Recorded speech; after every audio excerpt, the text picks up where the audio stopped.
جیسے مال صدقہ ہے، ایسا ہر آدمی کا نیک عمل اس کی زندگی کا صدقہ ہے. اس کا جتنا یہ اخفا کر سکتا ہے، ہاں پوشیدہ کر سکتا ہے، یہ اس کے اظہار سے بہتر ہے. اظہار تو ضرورت کے لیے کرنا پڑتا ہے. جیسے فرض نماز جماعت سے پڑھی جائے گی، فرض ہے کہ اظہار کر کے پڑھو تاکہ اور لوگ بھی پڑھیں. ورنہ کہ اپنی نیکیوں کو ایسے چھپاؤ جیسے اپنے گناہوں کو چھپاتے ہو. لوگ اپنے گناہوں کو، اپنی غلطیوں کو، اپنی کمزوریوں کو چھپاتے ہیں تاکہ ماحول میں رسوائی نہ ہو.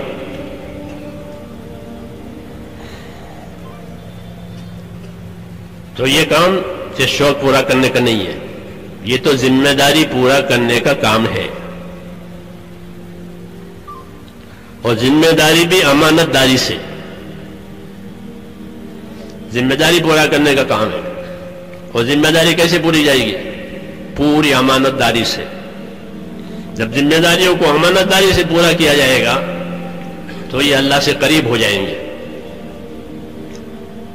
ان کی خدمت، ان کی اطاعت، ان کی قربانی وزندار ہو جائے گی. کیوں کہ اپنی ذمہ داری کو پوری امانت داری سے ادا کیا ہے.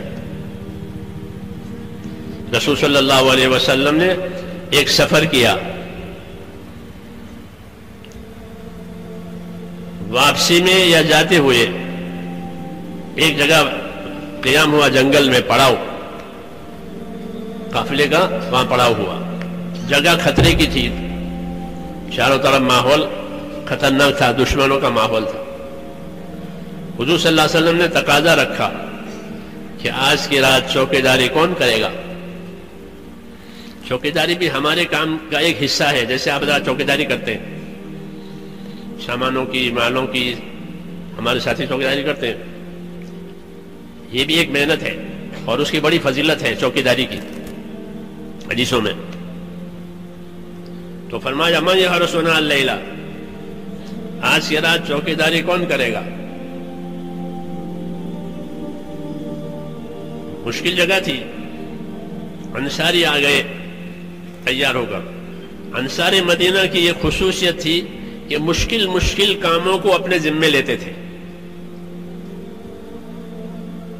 مشکل کام یہ نہیں کہ عزت کے کام، شہرت کے کام، آسان کام کہ نہ، جو کام کٹھن ہو وہ اس کو لیتے تھے. یہ ان کا مزاج تھا. یہ سماج دین کے کام کرنے والوں کے لیے سبق ہے. کٹھن کام اپنے ذمے لو، طبیعت اطاعت کی بنے گی اور کام ہو جائے گا.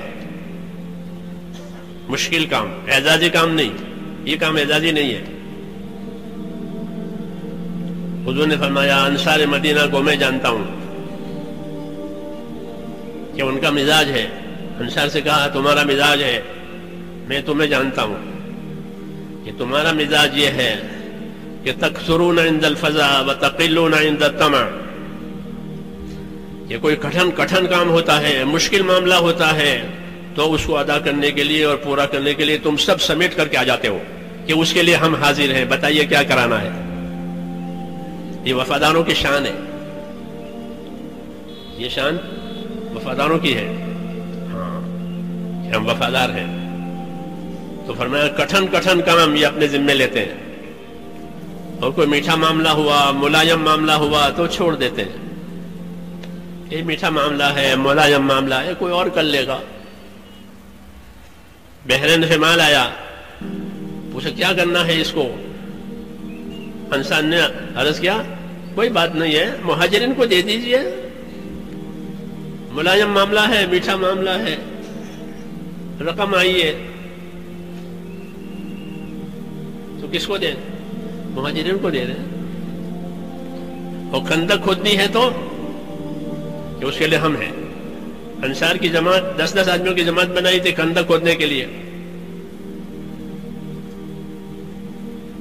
خندق کھودنے کے لیے 10 آدمی کی جماعت بنائی تھی اور ناپ کر زمین دی تھی کہ یہ آدمی یہ اتنا کھودے اتنا کھودے. جو انصار کی جماعت کھودتی تھی، جو اپنے حصے کی جماعت وہ پورا کر چکی اور کھود لیا، تو اب کہ چلو کون سی جماعت ہے جن کا کام بھی پورا نہیں ہوا ہے ان کی مدد کریں گے، ان کا ہاتھ بٹائیں گے. یہ نہیں کہ ہماری جماعت نے تو ہم نے کام کر لیا. یہ کٹھن کام اپنے ذمے لیتے تھے. یہ سبق دیا ہے دین کی نصرت کرنے والوں کو کہ اعزازی کاموں میں آگے رہیں اور مشکل کاموں میں پیچھے ہو جاویں کہ اس سے دین کو ترقی نہیں ہوگی اور ان کی تربیت بھی نہیں ہوگی. دونوں باتیں نہیں ہوگی کہ ان کی ترقی بھی نہیں ہوگی اور تربیت بھی نہیں ہوگی.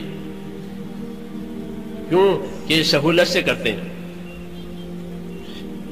سہولت دیکھتے ہیں, سہولتیں کریں, کہ ایسا نہیں, عزیمت سے کریں, پھر اللہ کی مدد آئے گی.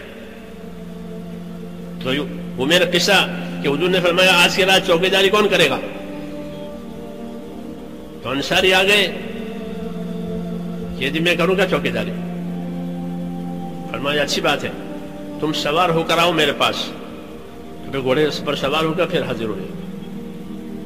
پھر وہ آپ نے بتایا یہ جگہ ہے کہ یہاں چوکی داری کرنی ضروری ہے, یہاں نگرانی کرنی ضروری ہے. جب جگہ بتا دی کہ جگہ سے ہوشیار رہنا, جاؤ, ہدایت دے دی. چلے گئے. رات گزر گئی.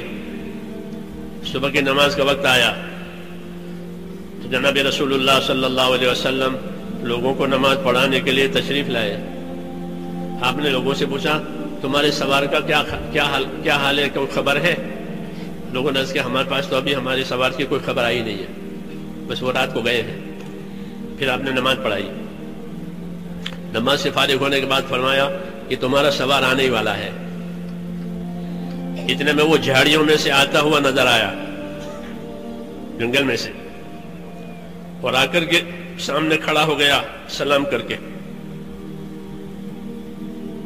حضور صلی اللہ علیہ وسلم نے پوچھا, کیا پوچھا؟ یہ نہیں پوچھا خیریت ہے, رات کیسے گزری, یہ نہیں پوچھا. تربیت کی باتیں ہوتی ہیں. یہ پوچھا کہ یہ بتاؤ رات کو اپنے گھوڑے پر سے اترے تھے؟ یہ پوچھا. حل نظر تھا, رات گھوڑے پر سے اترے تھے؟ عرض کیا بالکل نہیں اترا, ساری رات چکر دیتا رہا. نماز کا وقت آیا, صبح کی نماز کا وقت, اس کے لیے اترا تھا. پیشاب کی حاجت ہوئی تھی, اس کے لیے اترا تھا. باقی پوری رات اپنے گھوڑے پر رہا اور اپنے کام میں مشغول رہا. یہ کارگزاری دی. جب انہوں نے یہ کارگزاری دی تو کیا جواب ملا؟ کارگزاری کے جواب میں یہ ملا قد اوجبتا, آپ نے اپنی جنت واجب کر دی, جاؤ.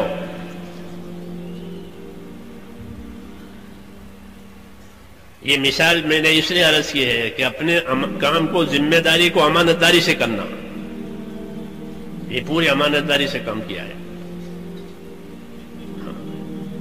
رات بھر اپنے گھوڑے سے نہیں اترے.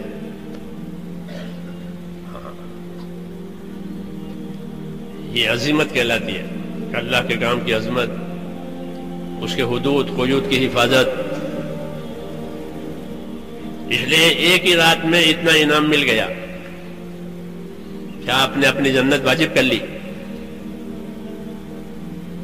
یہ سبق ہوتے ہیں ہمارے اللہ کے کام کو کہ پوری امانت داری کے ساتھ, پوری ذمہ داری کے ساتھ کیا جائے گا. کوئی دیکھے نہ دیکھے, کوئی پوچھے نہ پوچھے. کہ اللہ تعالیٰ بندوں کے اعمال کو خود دیکھنے والے ہیں.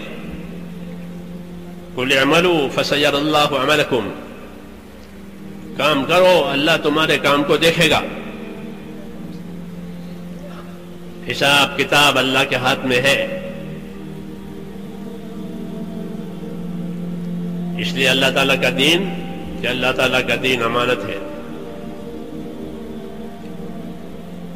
ایمان دیا ہے تاکہ اس امانت کو ایمانداری سے ادا کریں. اس لیے اللہ نے ہم کو ایمان کی دولت دی ہے کہ ایمان ہی ایسی چیز ہے جو امانت داری سے کام کرواوے. ایمان ہی ایسی چیز ہے جو اللہ سے ڈرا کے کام کرواوے. ایمان ہی ایسی چیز ہے کہ کسی کے بھلے برے کہنے کی پرواہ نہ کرے, کہ کوئی کچھ بھی کہے, یہ کوئی بات نہیں. میں تو اللہ کا کام کرنا ہے, اللہ کے دین